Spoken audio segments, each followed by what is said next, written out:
Work where no one is watching. Become so skilled, so calm, so relentless, that your silence turns into undeniable thunder.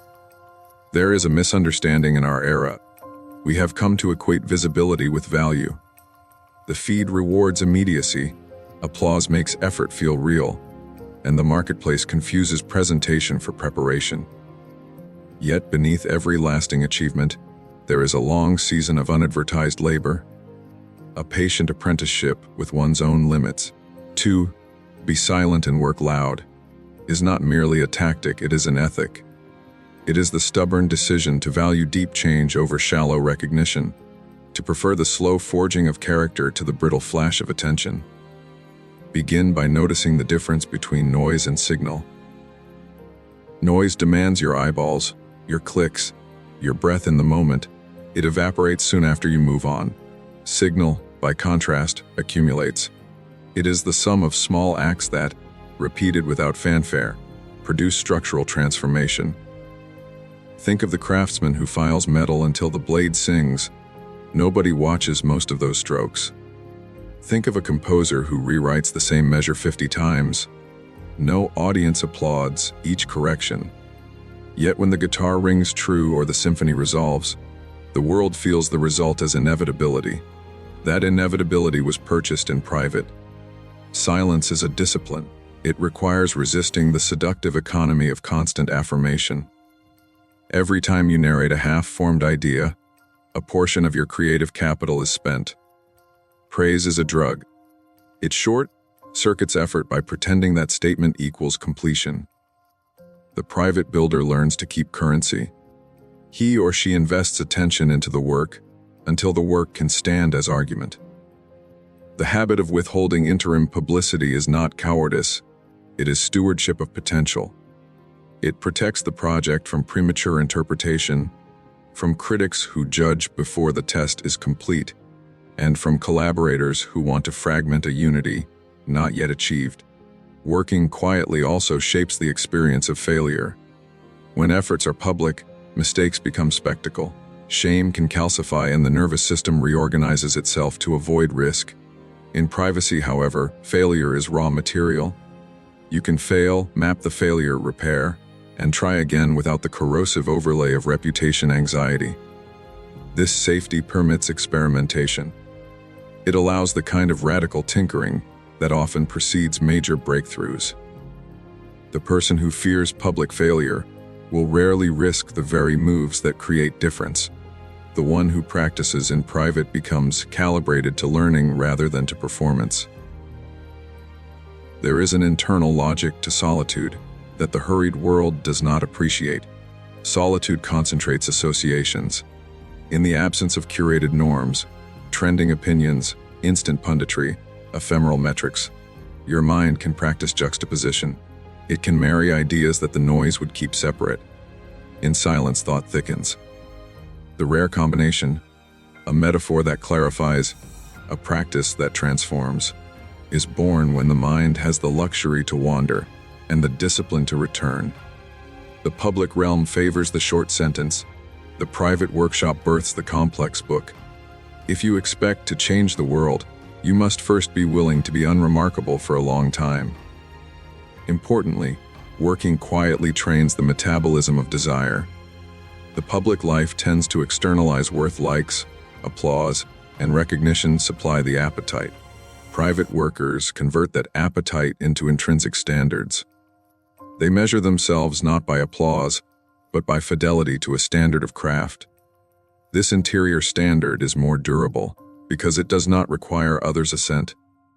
When the world eventually notices, it will not be merely because someone amplified your voice. It will be because your work had the gravity to draw notice.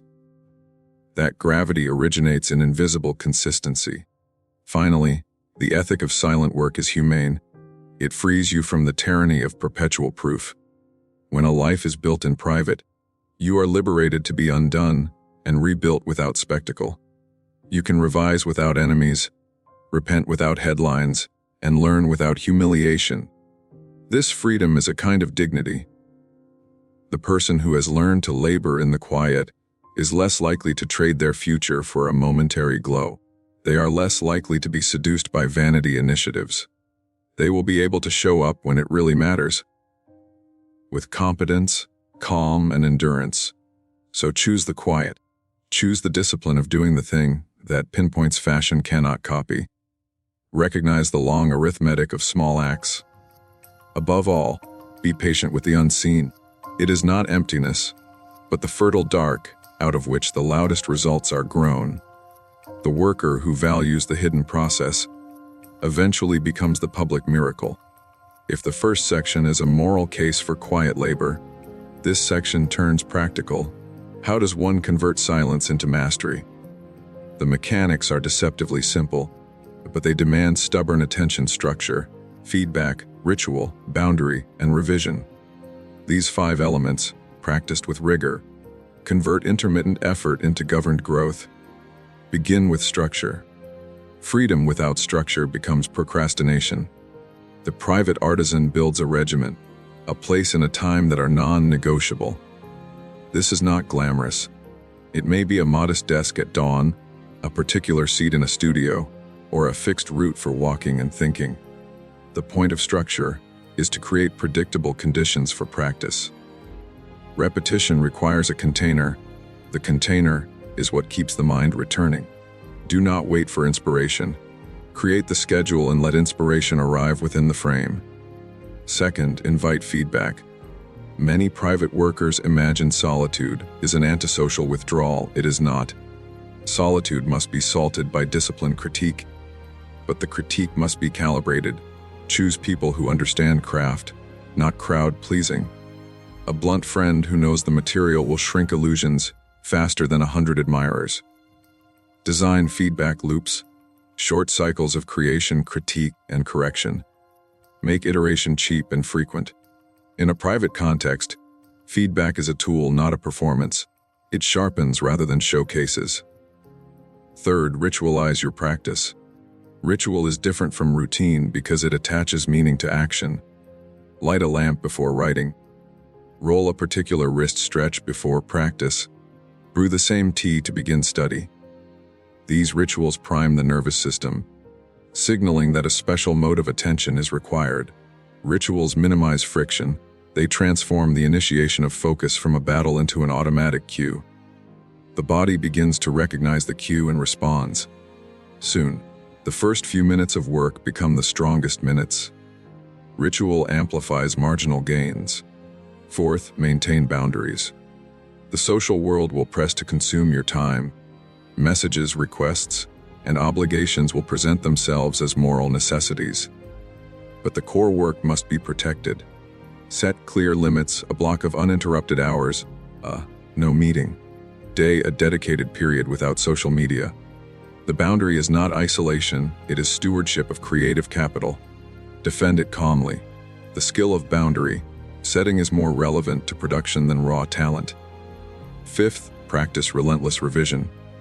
Mastery is not a one-time achievement. It is continual correction.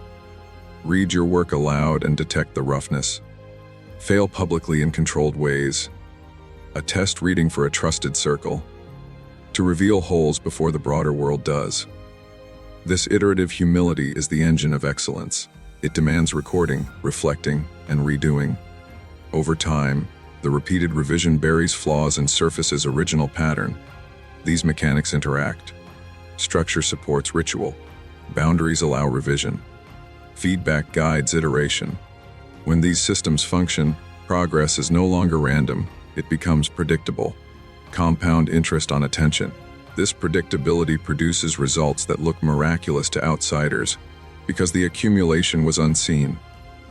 Consider one more technical aspect: deliberate limitation. Paradoxically, imposing constraints often frees creativity. A painter limiting herself to 3 colors will explore depth within constraint rather than scatter across infinite possibility. Similarly, private workers should impose boundaries on scope, small projects with high fidelity, rather than perpetual scattering. Narrowness breeds depth. Finally, cultivate an inner referee. External structures need an internal adjudicator: moderation, stamina, and truth-telling. This referee is the voice that decides whether to keep practicing or to modify course. It is trained by honesty. Keep a practice journal, write weekly assessments, and hold yourself to standards that are not performance metrics but craft metrics. Ask hard questions. Did today's practice move the work forward? What evidence supports that claim? These mechanics are not glamorous, but they are transformational. Combine them and you produce not only skill, but a temperament sober, attentive, and resilient. That temperament, once habituated, is the generator of loud results. A practical system of structure, feedback, ritual, boundary, and revision converts private labor into public inevitability. To work quietly is to manage inner forces: hunger, shame, vanity, and fear. Without psychological competence, silence may become passive avoidance or secretive pride. To make silence fertile, you must understand how desire and ego operate, and how to steward attention as the soil of achievement. Begin with desire. Desire is motive force. It must be harnessed. The modern temptation is to hypertrophy desire through performance: more followers, more likes, more announcements. But desire fed by spectacle becomes appetite without destination. Instead, learn to convert desire into disciplined longing. Keep a ledger of purposes, not achievements. When desire rises for external recognition, translate it into a task: write one more paragraph, rehearse one more bar, clean one more draft. The rehearsal turns abstract longing into concrete steps. Ego requires a subtler approach. The ego craves validation and narrative. It wants to be seen and celebrated. If you suppress the ego entirely, you risk self-erasure. If you indulge it, you skew toward popularity's shallow premiership. The art is negotiation. Acknowledge the ego's legitimate need for identity, while refusing to make it the director of action. Let the ego sit in the audience but not run the show. You can rehearse this by purposefully delaying gratification, do a small piece of work, and withhold public release. Practice the discomfort of silence so the ego learns not to define worth by applause. Attention is the currency. How you spend a minute determines your life. In the attention economy, everything wants a sliver of your focus. Nothing is indifferent. Cultivate deep attention, parcels, longer intervals of undistracted practice. They are the opposite of multitasking. Schedule them as sacred blocks and defend them. The capacity to maintain attention is a muscle. It grows with training. Don't be sentimental about moderate distractions. Count them as costs and cut where necessary. Another psychological trap is the romanticization of suffering. Many confuse endurance with virtue, and therefore valorize being busily harried. Real mastery resists this. Silent workers differentiate between productive discomfort, the friction that grinds skill, and busy suffering as performative overwork. Ask, does this struggle move the work forward, or is it a badge I wear? If it is the latter, redirect. Make suffering mean something by shaping it into learning. A further psychological advantage of silence is the ability to integrate what Jungian tradition would call the shadow, the aspects of self one dissounds. In quiet practice, you meet your lesser parts without theatrical exposure. Shame, envy, and impatience surface, but you can observe them, journal them, and apply corrective practice. This integration is less about moralizing and more about making unconscious drivers legible. When you know what regents ruin your practice, you can build protocols to neutralize them. Finally, cultivate a sense of apprenticeship rather than entitlement. Entitlement misreads talent as a license to be seen. Apprenticeship accepts scarcity, time, attention, accolades, and works inside those constraints. It is humble without abasement, confident without exhibitionism. The psychological posture of apprenticeship protects you from the volatility of performance culture and grounds you in the steady accretion of skill. Working silently is therefore psychological work as much as practical.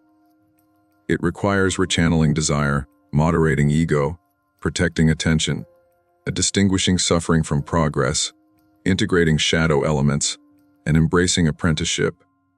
These competencies make silence productive, rather than passive. Psychological mastery of desire, ego, and attention turns private labor into a disciplined, durable force. A private life of labor eventually meets a public world that demands signals. The question is not whether to reveal, but when and how. Reveal too early and the work is misconstrued. Reveal too late and the moment may pass. The wise reveal is choreographed. It is an act of rhetoric rooted in evidence. When the time comes, the public reveal should be less a performance and more a demonstration. First principle: let evidence do the speaking. A reveal anchored to measurable outcome is persuasive. Metrics, however you define them in your field, are not merely vanity, they are tools of persuasion when used accurately. If you are a writer, present a finished, edited piece, not a fragment. If you are an entrepreneur, present a working prototype, not a pitch. Evidence short-circuits narrative skepticism. It replaces promise with reality. Second principle: prepare the stage. Stage preparation is not theatrical vanity. It is respect for the audience's capacity to receive. Choose the venue and medium that best convey your work's meaning. A quiet journal for thoughtful scholarship. A product demo for functional innovation. A short performance for artistic clarity. All staging must be subordinate to clarity. Use visuals to show rather than to distract. Third principle: expect misreading. Even with perfect evidence, some will misread. The early response will include skeptics and those invested in prior narratives about you. Prepare a compact explanation that clarifies context without defending exhaustively. A calm, precise framing reduces noise and recenters the conversation on the work itself. Fourth principle: balance humility and assertiveness.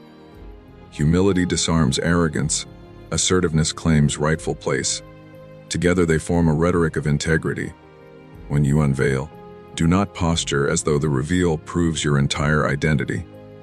Present the work as an offering and let its logic stand. This posture protects from the double bind of bragging or apology. Fifth principle: build a small cadre of credible witnesses. Rather than seeking mass applause, identify a number of respected peers or mentors to assess the work first. Their endorsement is not flattery, it is calibration. A few well-chosen testimonials from people with epistemic credibility can amplify the work more than viral virality because they shift the frame from marketing to mastery. Sixth principle: have a follow-up plan. A reveal is not a finish line, it is a beginning of a different kind of labor, feedback from a larger field, iterations at scale, and the responsibility to sustain standards. Anticipate how you will respond to adoption, criticism, and unexpected uses. The quiet worker who plans for growth is less likely to be overwhelmed when attention arrives. Seventh principle: control the narrative by doing the work of translation. Public audiences often want simple frames. Translate complexity into accessible demonstration without flattening nuance. Use metaphors that illuminate rather than obscure. The goal is not to dumb down, but to make approachable. Eighth principle: preserve stillness after reveal. Many fall prey to the seductive feedback loop of applause and shift from craft to promotion. Maintain practices that anchor you: ritual, boundaries, and accountability. Let the reveal be a moment, not a conversion to perpetual spectacle. Finally, remember that revelation is a moral act.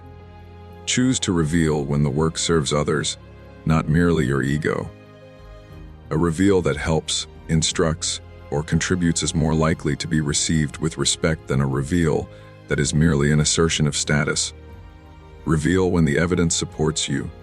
Stage with clarity. And sustain the humility to continue the work after the lights come on. A life built in private produces results, yes, but more importantly, it produces a character and a legacy.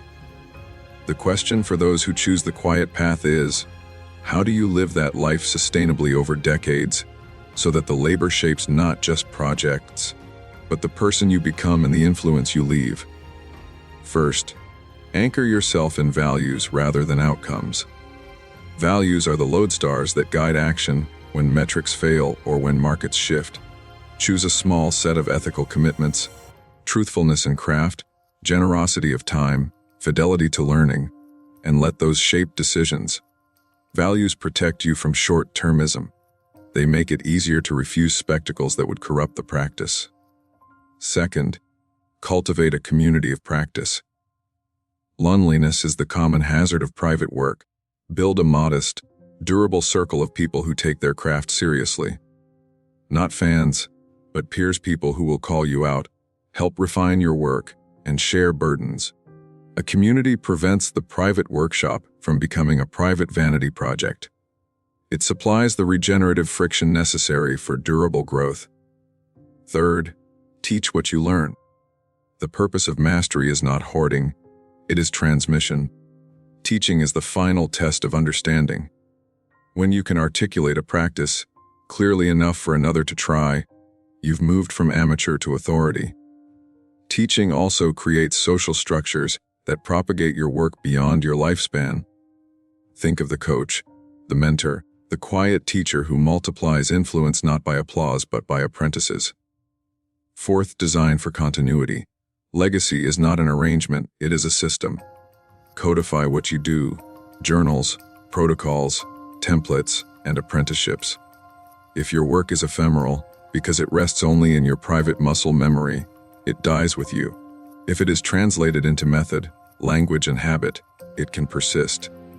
Think in terms of small institutions rather than monuments. Fifth, practice humility in success. Quiet lives that become visible contempt vanity. Guard against the slow vanity that transforms discipline into self-congratulation. Continue learning, seek correction, remain the student. Let gratitude be your habitual posture toward achievement. Sixth, steward your energy as an asset. Long-term private labor is a marathon, not a sprint. Pace yourself. Invest in health, relationships, and rest. Without these, silent work becomes brittle and the body will force a reckoning. Seventh, accept that legacy is uneven. You will be misunderstood by some, celebrated by others, and ignored by many. That is the ecology of influence. Let the work be its own reward and the fruits its own interpreter. Do not depend on uniform praise, depend on practice fidelity. Eighth, balance solitude and reciprocity. The private worker cannot be hermit by temperament nor social butterfly by default. Find rhythms where solitude deepens insight and reciprocity transmits it. Give as much as you receive, and measure success partly by the lives you touch, not only by trophies you accumulate. Finally, orient toward durability over spectacle. The world is full of transient stardom. Be conspicuously uninterested. Choose the slow horizon, years, decades, rather than the viral one-night stand. The life that matters is often invisible for a long time. That is not tragedy. It is a signal you are building something that will last. Be silent where it matters. Work where no one is watching. And when the world finally hears you, let the sound be the proof of a life faithfully built.